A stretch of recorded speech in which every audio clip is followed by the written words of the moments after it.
Hi guys, అందరికీ praise road. అందరూ బాగున్నారా? మరి వాళ్ళ వీడియోలో మనము మొట్టమొదటిగా కీబోర్డ్ అనేది తొందరగా రావాలి అని అంటే మనం ఎలా నేర్చుకోవాలి. 2, కీబోర్డ్ అనేది ఎన్నో నెలల నుంచి లేదంటే ఎన్నో సంవత్సరాల నుంచి ఇంత టైం నుంచి నేర్చుకుంటున్నాం, కానీ ఇంకా మాలో ఎందుకు ఇంప్రూవ్మెంట్ రావడం లేదు, స్వరజ్ఞానం రావడం లేదు, సరిగ్గా ప్లే చేయలేకపోతున్నాం అనే మీ క్వశ్చన్స్ మీద నేను మీకు జవాబు అనేది ఇస్తాను. సో జాగ్రత్తగా వినండి, ఎందుకంటే ఎక్కువగా నాకు కాల్ చేసి అడిగే ప్రశ్నల్లో ఈ 2 బాగా ఎక్కువగా ఉన్నాయి. సో మీ అందరికీ యూజ్ అవ్వాలి, మీ డౌట్స్ క్లారిఫై అవ్వాలని చెప్పి వీడియో చేస్తున్నాను. మీకు నేను కొన్ని టిప్స్ కూడా చెప్తాను, జాగ్రత్తగా పాటించండి, ఖచ్చితంగా మీలో ఇంప్రూవ్మెంట్ అనేది వస్తుంది. ఓకే, సరే. మరి మొట్టమొదటిగా కీబోర్డ్ అనేది ఎవరికన్నా వస్తుందా, ఎవరన్నా నేర్చుకోవచ్చా అంటే ఖచ్చితంగా ఎవరికన్నా వస్తుంది, ఎవరన్నా నేర్చుకోవచ్చు. సరైన ఆసక్తి, పట్టుదల, ఓర్పు ఉంటే, ఈ 3 ఉంటే ఖచ్చితంగా మీకు కీబోర్డ్ అనేది చాలా తొందరగానే వస్తుంది. అండ్ చాలా వరకు అందరూ భయపడేది ఏంటంటే కీబోర్డ్ నేర్చుకోవడానికి తెలివి ఉండాలి, చదువు ఉండాలి, వయసు ఉండాలి అని చెప్పి చాలామంది అంటూ ఉన్నారు. సో నాకు కాల్ చేసి చెప్తున్నారు అనమాట, అందుకే చెప్తున్నాను. ఇవేమీ అవసరం లేదు. మీరు కీబోర్డ్ నేర్చుకోవాలని అంటే ఖచ్చితంగా పట్టుదల మీకు ఆల్రెడీ ఉంది కదా, పట్టుదల, ఓర్పు ఖచ్చితంగా ఉండాలి, తర్వాత ఆసక్తి అనేది ఉండాలి. సో ఖచ్చితంగా కీబోర్డ్ అనేది మీరు నేర్చుకోగలరు, నేర్పించగలరు కూడా అందరికీ. ఓకేనా? హాయ్ గైస్, అందరికీ ప్రైజ్ లోడ్. అందరూ బాగున్నారా? మరి వాళ్ళ వీడియోలో మనము కీబోర్డ్ మనము తొందరగా నేర్చుకోవాలంటే లేదంటే కీబోర్డ్ తొందరగా మనకి రావాలనంటే మనం ఏం చేయాలి, అలాగే కీబోర్డ్ ఎన్నో సంవత్సరాల నుంచి ఎన్నో నెలల నుంచి మనం నేర్చుకుంటున్నా మనలో ఎందుకు ఇంప్రూవ్మెంట్ రావడం లే, మనం సరిగ్గా ఎందుకు ప్లే చేయలేకపోతున్నాం, వీటి మీద, ఈ డౌట్స్ మీద నేను మీకు క్లారిఫికేషన్ అనేది ఇస్తాను. ఓకేనా?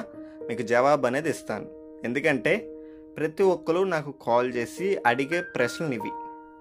కీబోర్డ్ ఇన్ని సంవత్సరాల నుంచి నేర్చుకుంటున్నాం అన్న, ఇంకా మాలో ఎందుకు కీబోర్డ్ అనేది సరిగ్గా రావడం లేదు, మాకెందుకు రావడం లేదు, అలాగే కొత్త వాళ్ళు అయితే ఏం చేయాలని అడుగుతున్నారు. సో మీకు జవాబు అయితే ఇస్తాను. సో జాగ్రత్తగా మీరు వినండి, ఎందుకంటే నాకు చాలా వరకు కాల్ చేసి అడిగే ప్రశ్నలు ఏంటంటే, అన్న మేము ఇన్ని సంవత్సరాల నుంచి కీబోర్డ్ నేర్చుకుంటున్నాం, కానీ మాలో ఇంప్రూవ్మెంట్ రావడం లేదు, స్వరజ్ఞానం రావడం లేదు, లేదంటే కీబోర్డ్ సరిగ్గా ప్లే చేయలేకపోతున్నాం, ఏంటి ప్రాబ్లం అంటారు అని చెప్పి అడిగే ప్రశ్న ఇది. తర్వాత వచ్చి కీబోర్డ్ కొత్తగా నేర్చుకుంటున్న వాళ్ళు కూడా ఎలా నేర్చుకోవాలని డౌట్స్ అనేవి ఉండొచ్చు. సో మీకు ఇవన్నీ కూడా క్లారిఫై అవుతాయి. ఓకేనా? అండ్ మీలో చూస్తున్న వారిలో చాలా వరకు జాబ్ చేసే వాళ్ళు ఉండవచ్చు, స్టూడెంట్స్ ఉండవచ్చు, పెద్దవాళ్ళు ఉండవచ్చు, మీ ప్రతి ఒక్కరికి యూజ్ అవుతాయి. సో నేను చెప్పే పాయింట్స్ అనేవి జాగ్రత్తగా మీరు వినండి. ఓకేనా? మరి మొట్టమొదటిగా కీబోర్డ్ నేర్చుకోవడం కష్టమా అంటే మిగతా ఇన్స్ట్రుమెంట్స్, మిగతా ఏమైతే ఉన్నాయి, ఫ్లూట్, సితార్, ఇలాగా మిగతా ఇన్స్ట్రుమెంట్స్తో పోలిస్తే కీబోర్డ్ అనేది నేర్చుకోవడం చాలా చాలా సులువు. మనకి అందరూ ఏం చెప్తారని అంటే వాళ్ళు భయపెడతారు మనల్ని, నీ ఏజ్కి కీబోర్డ్ వస్తుందా, తర్వాత వచ్చి కీబోర్డ్ నేర్చుకోవడానికి చదువు ఉండాలి, తర్వాత కీబోర్డ్ నేర్చుకోవడానికి అది ఉండాలి, ఇది ఉండాలని చెప్పి మనల్ని భయపెడతారు. బట్ కీబోర్డ్ అనేది, ఈ సంగీతాన్ని మనం ఎవరన్నా, మీలో ఎవరికన్నా ఈజీగా సులువుగా వస్తుంది. ఓకేనా? మీరు నేను చెప్పిన ప్రతి పాయింట్ కేర్ఫుల్గా పాటించండి. ఓకే?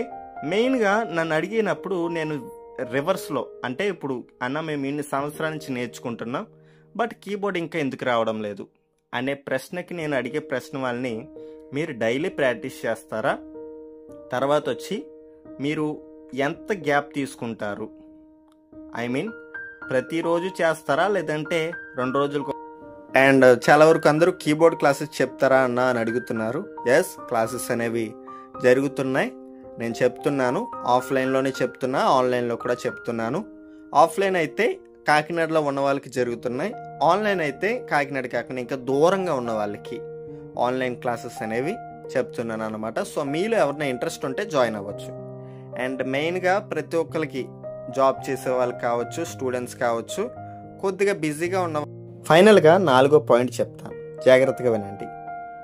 4వ పాయింట్ ఏంటంటే, మీరు కీబోర్డ్ నేర్చుకునేటప్పుడు మీరు ఒక గురువు దగ్గరే ఉండండి. చాలా వరకు అందరూ 2, 3 గురువుల దగ్గర నేర్చుకుంటున్నారు. అంటే అది తప్ప అంటే తప్పు కాదు, కానీ మీకు ఒక కన్ఫ్యూజన్ అనేది వస్తుంది.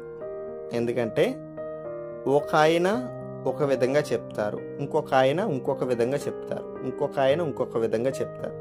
ఇక్కడ చెప్పే వాళ్ళందరిది కూడా కరెక్టే, ప్రతి ఒక్కరు కరెక్టే చెప్తారు, కానీ చెప్పే విధానం మారుతుంది. సో ఇందులో మీకు ఏంటంటే కొన్ని కన్ఫ్యూజన్స్ అనేవి వచ్చి ముందుకెళ్ళడానికి డౌట్గా ఉంటుంది. సో మీ గురువు దగ్గరే ఉండండి. మీరు ఎక్కడైతే నేర్చుకుంటున్నారో అక్కడే పర్ఫెక్ట్గా ఆయన చెప్పింది చెప్పినట్టు చేయండి. మ్యాక్సిమం గురువులందరూ కూడా కరెక్టే చెప్తారు. ఆయన చెప్పింది, మీ గురువు ఏమైతే చెప్తున్నారో ఆయన చెప్పిన ప్రకారమే ప్రాక్టీస్ చేయండి. మీరు యూట్యూబ్లో చూడవచ్చు, కానీ యూట్యూబ్లో కూడా అదే చెప్తున్నాను కదా, కరెక్టే చెప్తారు, కానీ చెప్పే విధానం మారేటప్పటికి మీలో కన్ఫ్యూజన్స్ రావచ్చు. సో మీ గురువు చెప్పిందే చేయండి. ఓకే, ఈ 4 టిప్స్ మీరు ఖచ్చితంగా పాటించండి. మీలో ఇంప్రూవ్మెంట్ రాకపోతే నన్ను అడగండి. ఓకేనా? డైలీ ప్రాక్టీస్ చేయండి, ఫస్ట్ పాయింట్. సెకండ్, గ్యాప్లు రాకుండా చూసుకోండి. మీరు డైలీ ప్రాక్టీస్ చేయండి, గ్యాప్లు రాకుండా ప్రతిరోజు ఇంకెప్పుడు ఆగకుండా మీరు అలాగ పరిగెడుతూనే ఉండండి. 3, ఉదయాన ఎర్లీ మార్నింగ్ ప్రాక్టీస్ చేయడం అనేది మంచిది. 4, మీ గురువు ఏమైతే చెప్తారో దాన్ని ఖచ్చితంగా చేయండి. ఎందుకంటే గురువులు చాలా వరకు పట్టి కొన్ని పాయింట్స్ చెప్తారు. ఎగ్జాంపుల్, మీకు ఏమైనా ఎక్సర్సైజెస్ ఇస్తే అవి పాడుతూ చేయండి అంటారు. సో పాడుతూ చేయాలి. చాలా వరకు పాడుతూ చేయరు అందరూ. పాడుతూ చేయడం వల్ల మీ స్వరం కూడా ఇంప్రూవ్ అవుద్ది, కీబోర్డ్లో కూడా స్వరజ్ఞానం కూడా వస్తుంది. ఓకే, చాలా ఇంప్రూవ్మెంట్స్ అనేవి మీలో జరుగుతాయి. సో చెప్పింది చేయండి. ఓకే, సరే, ఈ విధంగా మీరు చేస్తే ఖచ్చితంగా మీలో ఇంప్రూవ్మెంట్ వస్తుంది. ఫైనల్గా నేను ఒక మాట చెప్పి నేను క్లోజ్ చేస్తాను. చాలా వరకు జాబ్ చేసేవాళ్ళు లేదంటే కొద్దిగా బిజీగా ఉన్నవాళ్ళు బాధపడుతుంది ఏంటంటే, అన్న మేము కీబోర్డ్ నేర్చుకోవాలని ఆసక్తి మాకు చాలా ఉంది, బట్ మాకు టైం కుదరడం లేదు. ఒకవేళ క్లాసెస్ అనేవి తీసుకుందామన్నా ఆన్లైన్లో అన్నా మాకు టైం అనేది సెట్ అవ్వడం లేదు, మేము ఎలా నేర్చుకోవాలని చెప్పి అడుగుతున్నారు. మీ గురించి నేను ఆన్లైన్ క్లాసెస్ అనేవి మీకు సెట్ అయ్యే విధంగా, మీకు వీలయ్యే విధంగా, మీ ఫ్రీ టైంలో మీరు చూసుకునే విధంగా నేను ఆన్లైన్ క్లాసెస్ అనేవి తయారు చేశాను మీ గురించి. అండ్ ఆఫ్లైన్ చెప్తారా అన్నాను మీరు అడగొచ్చు మళ్ళీ కామెంట్స్లో. ఆఫ్లైన్ కూడా జరుగుతుంది కాకినాడ వాళ్ళకి, ఆన్లైన్లో కూడా జరుగుతుంది. దూరంగా ఎవరైతే ఉన్నారో కాకినాడ కాకుండా వాళ్ళకి కూడా జరుగుతుంది. ఎవరైతే కీబోర్డ్ నేర్చుకోవాలని ఆసక్తి ఉందో, పట్టుదల ఉందో వాళ్ళు ఖచ్చితంగా జాయిన్ అవ్వచ్చు. ఓకేనా? స్క్రీన్ మీద కనబడుతుంది కదా, ఈ నెంబర్కి కాల్ చేయండి, మెసేజ్ చేయండి, నేను మీకు రెస్పాండ్ అవుతాను. ఓకే, అర్థమైంది కదా? సో నేను చెప్పిన 4 టిప్స్ గుర్తుపెట్టుకోండి. సో దాని ప్రకారం చేయండి, ఖచ్చితంగా మీలో ఇంప్రూవ్మెంట్ వస్తుంది. సరే, ఈ వీడియో అనేది మీకు ఎలా యూజ్ఫుల్ అయిందో మీరు నాకు మీ లైక్స్ ద్వారా, మీ కామెంట్స్ ద్వారా నాకు తెలియచేయండి. కొత్తగా ఈ ఛానల్ని చూస్తున్న వారు సబ్స్క్రైబ్ చేసి బెల్ ఐకాన్ యాక్టివేట్ చేసుకోండి. సో నేను ఏ వీడియో పెట్టినా మీకు నోటిఫికేషన్స్ ద్వారా తెలుస్తుంది. Okay, thank you guys. మళ్ళీ కొత్త వీడియోలో కలుద్దాం. అంతవరకు బాగా ప్రాక్టీస్ చేయండి.